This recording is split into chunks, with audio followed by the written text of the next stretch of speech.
Sarah hated her job at the mall. That was one reason she liked the track so much. By the time she finished the run, Sarah had usually forgotten about her idiot boss and all those annoying customers. "The customer is always right," her boss would repeat. All Sarah knew was that sometimes they gave her a pain in the neck that was actually about 2 feet below her neck. So every day after work, Sarah changed into her running clothes and shoes and drove over to the high school track near her home. Another thing that was cool about the track was that few people used it. It was great to be outside and away from the crowds of the mall. But today was different. Sarah was surprised to see more than 20 people going around in circles in the growing twilight. She was there a little later than usual because she had worked some extra hours. "I guess it's more popular at this time," thought Sarah as she began warming up. After a few laps, Sarah felt a sharp pain in her stomach. It was normal to have a few aches and pains at the beginning of a run. They usually just went away after a while. But this pain was getting worse. Then a terrible burning burp came up Sarah's throat. "Oh, that spaghetti sauce is trying to kill me," she said out loud, remembering what she had for lunch. Sarah slowed down and began walking. For the first time since she arrived, she began looking closely at the people going around the track.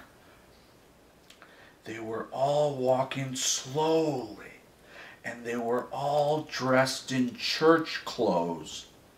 "What a bunch of freaks," Sarah thought. She began to run again, but it was no use. The pain wouldn't let her. Sarah was now moving as slowly as the others. Soon an old man in a brown suit started walking next to her. Sarah noticed that his face was very pale, but there was something strangely familiar about it.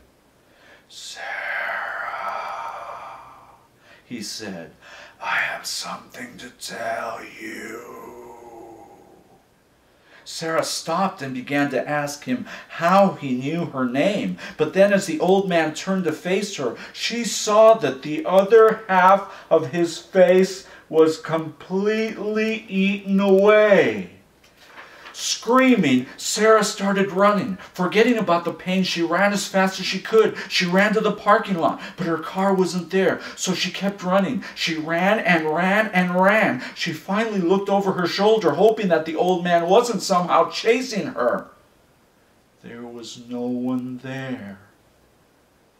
Sarah began to slow down, and then she saw her car up ahead in the middle of the street, surrounded by a group of people. Suddenly she remembered who the old man's horrible face belonged to.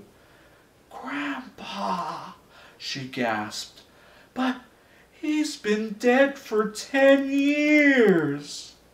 The pain in her stomach came back stronger than ever as Sarah wobbled down the street. She seemed to float past the crowd surrounding her car. As she looked in through the cracked glass, Sarah saw herself.